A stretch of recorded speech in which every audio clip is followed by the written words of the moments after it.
What's up, guys? It's been a minute since I did one of these kind of walk and talk type videos, but you guys seem to like them all right, and it's good for when I just need to get some random fashion thoughts out. And I came across this article, Business of Fashion, actually just a post, that I thought was kind of interesting, and it kind of, I don't know, crystallized some things I'd been thinking about lately. It was actually, I think, just on a podcast that they did, which I have not listened to the podcast yet, so speaking from a place of ignorance. But I have done a lot of thinking in that area, and what I wanted to talk about was, I'll put up a link to the article, or the post, and I'll put up a picture or something right here, but basically this idea that we have become passive consumers of fashion imagery rather than actually experiencing it, buying it. And that's something I've even made a video that I'm editing right now that I'm going to put up that's kind of in that space as well. This idea that people aren't necessarily actually buying any of this stuff, which I find both interesting and disturbing is the wrong word, but a little troubling, I guess, from an industry standpoint. Not that I'm in the industry, I don't really care, but I want fashion houses to do well or whatever, I guess. I made a little reel talking about Jonathan Anderson's Dior and how, while I want him to be successful, I'm not sure if the customer that he's kind of courting exists. And to be fair, a lot of people have come out in the comments and said, I'm a customer for this, I'm actually buying this. So there's definitely a market for it, but I'm talking specifically about the Dior menswear. But is that going to be enough of a market to keep the brand alive and keep it doing super well? Because it's like they need to be like a $15 billion business or something like that, which is crazy. I've talked a lot on this channel about the explosion of luxury in the last, since the pandemic, really. There was a luxury boom, and they've kind of seen it stagnate and fall off since then. And it's no secret that there's been a lot of inflation in that time, particularly in the luxury space. And I think in this, Business of Fashion post, they talk about that like how much of this can be contributed to an overall luxury slump, where people are, they're interested in it, they like it still, and they're consuming the imagery for it, but they're not necessarily buying it because who in the world can afford such things? You know what I mean? This plays into the idea that I'm talking about with Jonathan Anderson's Dior, where, it's cool. I like it. A lot of people seem to like it a lot. Like, I've seen tons of praise for that menswear show. But I ask you again, does that praise translate to a buy? Does it translate to a sale? And I don't know that it does. And I don't know that it does for a lot of these things. I've also talked about Amiri a lot, and I hate that they're my go-to, but Amiri's the same way, where I see a beautiful runway show, and then I see what people are actually buying or what actually makes it into the store or online even, and it's the same old stuff, the same old consumer level stuff that we've seen the entire time, which is moto ripped jeans, skinny jeans, t-shirts, ball caps, etc. And it's not the same stuff, and there's this weird tonal whiplash with the brand that I think really speaks to the nature of what we're talking about here, which is what people are actually, what people are actually going out and buying is disassociated from what's coming down the runway, because there's two complete, and maybe Amiri actually is one of the ones doing it right. Not to say other brands aren't doing this. In fact, they kind of all are. Because they are they're crafting an image while still selling to their core demo, and kind of elevating the brand at the same time. I wouldn't have given two F's about Amiri, and you can figure out what the F's mean for yourself. Okay, this is a family channel. Just realizing I'm wearing an off-white tank top and a white shirt. That's a fashion crime. Or I'm making a statement and you guys just aren't on my wavelength yet. You decide. But this is Rick Owens. That's all I'm saying. So if that makes it okay. You can do anything as long as you spend enough money on a piece. But the Amiri example I keep going back to, I think, because I feel like I've like made it, and gosh, I can already tell the wind is going to kill me on this. It's always this dang wind. Apologies about the wind. I can't do anything about it. I am not God. As much as that would be cool. I feel like I've like grown up a little bit when it comes to Amiri, because like I've realized how this game is played, which is the runway show is marketing. Straight up. And it doesn't necessarily have to do with anything that anyone's actually buying or purchasing. It is to cultivate the image and to get the customer that they want, and then sell to somebody else, or make their items aspirational for their true customer. You know, the another way into this was like Coach. I actually liked Coach's, I think it was their fall winter 2026 show. I liked some of the ready-to-wear that was coming down there, and I this is embarrassing. I like reached out to their chat, and I was like, hey, when is this stuff going to go on sale? Is it going to go on sale?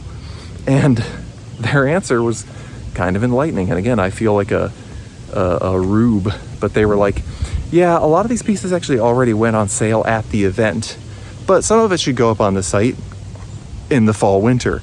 And I felt like, well, yeah, no duh. But I was almost more like challenging them, because I've done the same thing with Amiri before, where I wrote to them. I was like, hey, this piece you put on the runway, does it exist? And they were like, no, which is really funny to me. But I was kind of challenging Coach. So I'm walking by a body of water, so I think the wind is going to get bad. So apologies for that. But you know, sorry if I go on these tangents, but I'm just trying to crystallize my thoughts and get you into where I'm thinking. Amiri was the same way. I wrote out to them. But if the idea is that, these pieces were available at the event and were sold there, and I'm like, you mean the runway event? You know, that thing that celebrities and influencers get invited to, and not the rest of us plebes. And again, I feel like I grew up a little bit, because I was like, oh, this stuff is not for us.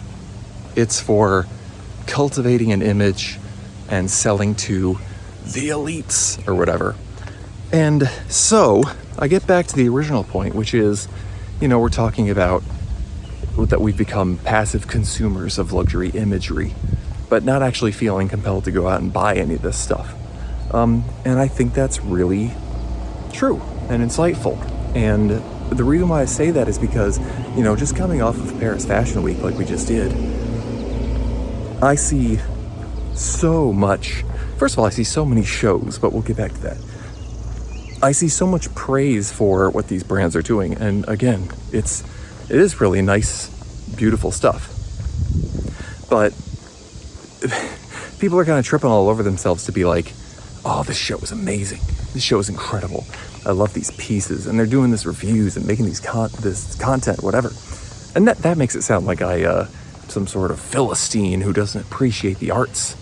And I do. I think there's it's actually very important for, and really cool that these, you know, mega conglomerates or whatever are putting wearable art down a runway that we can all sit there and appreciate, like a good film, right? A nice film, high cinema, you know, high fashion. That's great. But one of the things I like about fashion is my ability to engage in it and purchase it and wear it, just like outside of talking about it. You know what I mean? It's kind of unique in that way. Like a good movie we can all go see and talk about, but I'm not sitting there interacting with it. You know what I mean? I'm not behind the camera. I'm not playing the guitar on this song. Video games a little different. That's interactive.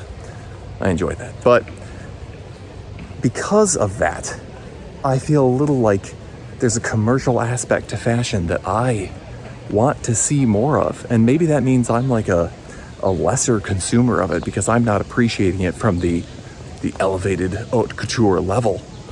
But it brings me back to that central question of like, well, if no one's buying it, then are we really doing our job here? And this is, again, I'm working on a video right now. It should probably go up this week that interrogates this question a little further of, if Jonathan Anderson's job is to sell Dior or whatever to a customer, then a large part of what he's doing has to have a commercial appeal to it, right? So again, I ask, who is the customer for this? And I feel like you have to ask that with any runway show. Who's actually buying this stuff? And if no one's buying it, then we have to go back to say, are we just consuming imagery? Are we just sitting there saying like, yeah, this is great. I love this. It's beautiful. What a great collection. Too expensive. And I'm not blaming the consumer for saying that. I think it is too expensive. And that's another thing that the Business of Fashion post, I assume the podcast, I haven't listened to it, like I said, but gets into, which is luxury fashion has become too expensive. So we can't participate in it even if we wanted to. And that to me is a big problem. The whole point of these luxury brands is to aspire to. Okay, we'll buy the belt or whatever, we'll buy the more reachable item with the goal of maybe someday I could buy a full outfit, LV, whatever. But even those items, like I look at the Celine, the belts they've got, they're $700. That's buck wild, man. That's not attainable. That's not aspirational, In fact, Celine is a good example in general because, there's usually a price point or item that you can get yourself in there with. It's like, okay, I want to buy something. I've literally had this thought. I like Michael Ryder's Celine. I want to buy into it.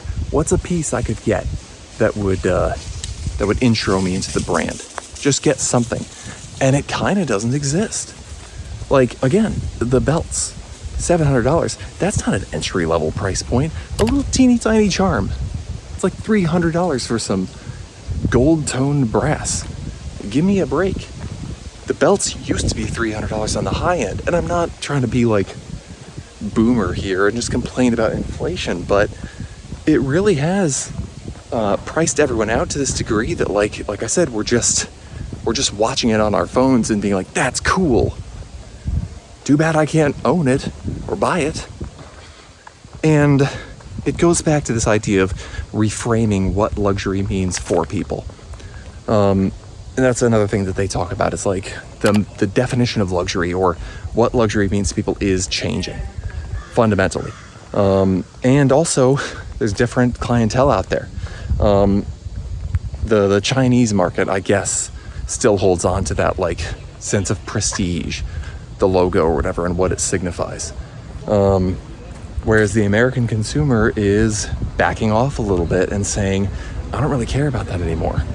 I think, and this is just me editorializing a little bit, but I actually think during the pandy, as we call it affectionately, because it was a great time for everyone.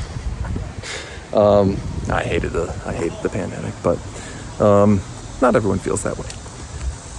But yeah, during that time, there was a marked luxury boom.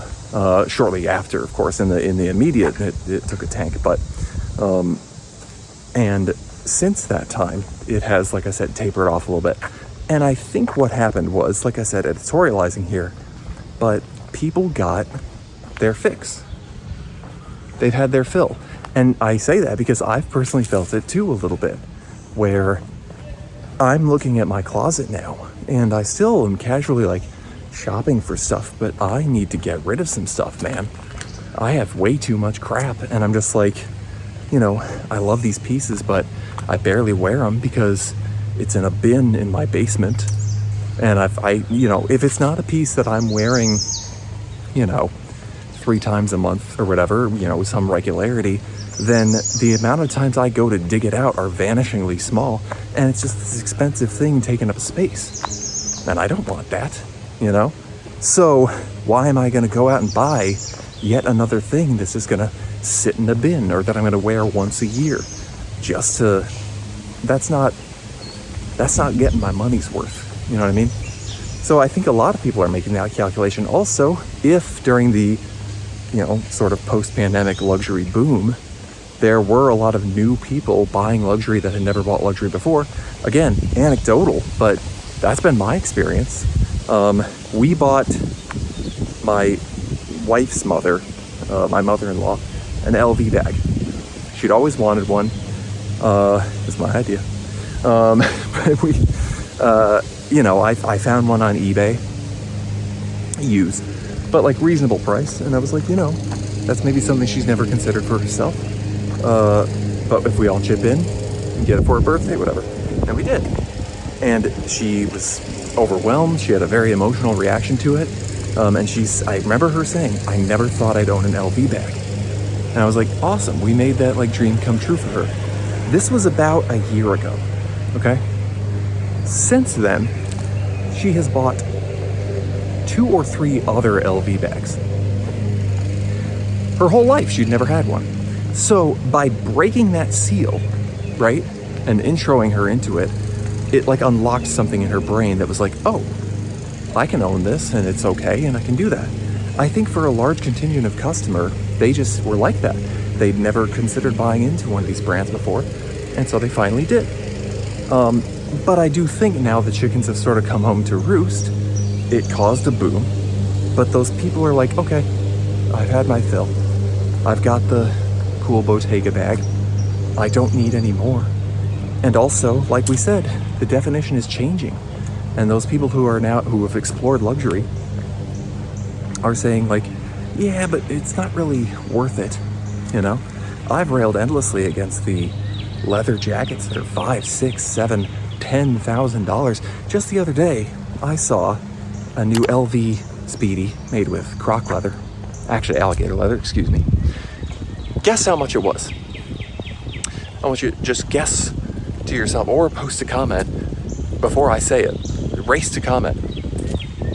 It was $61,000. And what's funny about that is when we complain about inflation in general, like the only joke I can make is like, that's a nice car. Because I want to say something like, put your kid through college, but you can't even do that with only $60,000. But still, just an insane, it's almost like a psyop, right? That amount of money to spend on a bag. And it's only it just feels like marketing to me.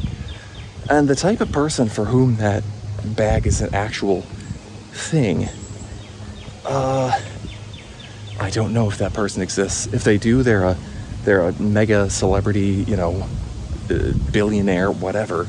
I think that bag exists more to normalize in our minds what a bag should cost. So that when we see a regular Speedy P9, $10,000, we go, not as bad as the 60. I don't know, man. I come back to this idea that none of us are actually buying this stuff. And kudos to you again, who wrote back to me and said you are buying Jonathan Anderson's Dior. I think that's really cool. But I still gotta cling to this idea that it's not very many. I could be wrong. But how many of you are making that calculation of like, okay, yeah, $5,000 for a jacket, that seems reasonable. Unless if you're ballin', cool. But, I don't know, man. Sound off in the comments if you're a regular shopper of this stuff, or if you find yourself, no shame in here, because I'm right there with you. I will purchase secondhand where I can, but like I said, I'm really taking inventory of what's important to me and saying, I don't know that I need that. Heritage brands, whatever. It's all changing what we value. And we're really having to take into account, like, is this important to me? Do I need this in my life? I've more than ever before I buy anything, I'm saying like, do I actually need this, or will I find cost per wear in it? Which is something I never really had, not to sound stupid, but like had never really considered so much before, because I was just like, yeah, I like this piece. It's cool. I'm going to rock with it. I don't care if it's something I'll wear every once in a blue moon. That's why I have a lot of Julius stuff. The apocalypse has yet to happen, but I'm still rocking with it. But when I say I'm still rocking with it, I mean, I like it, but I'm not wearing it. And so I've really fallen off on a lot of the avant-garde stuff just because, like, again, it's an 80-degree day. I'm wearing my, I'm trying to get my cost per wear out of Rick, but it's difficult, So I don't want to go too long. I'm out of breath from walking this dang mile anyways. It's hot. But just I wanted to get out some random thoughts. Let me know if you guys like this format. Again, I just do it every once in a while, and I just want to get something out and get my thoughts on, I was going to say thoughts on paper. I don't know what this is, thoughts on data. But let me know in the comments what you think about this topic. I think it's really interesting. I think it's really, I'm curious where it leads for the fashion space, just with the death of the aspirational customer, like we've talked about. You know, I think they need to court that person again. And I'm seeing, I think even the Business of Fashion article mentions it, that is part of their calculation. I think it's been a real mistake to try and just go after the ultra wealthy or whatever. So let me know what you think, but that's the video for today. Have a good one, guys. See ya.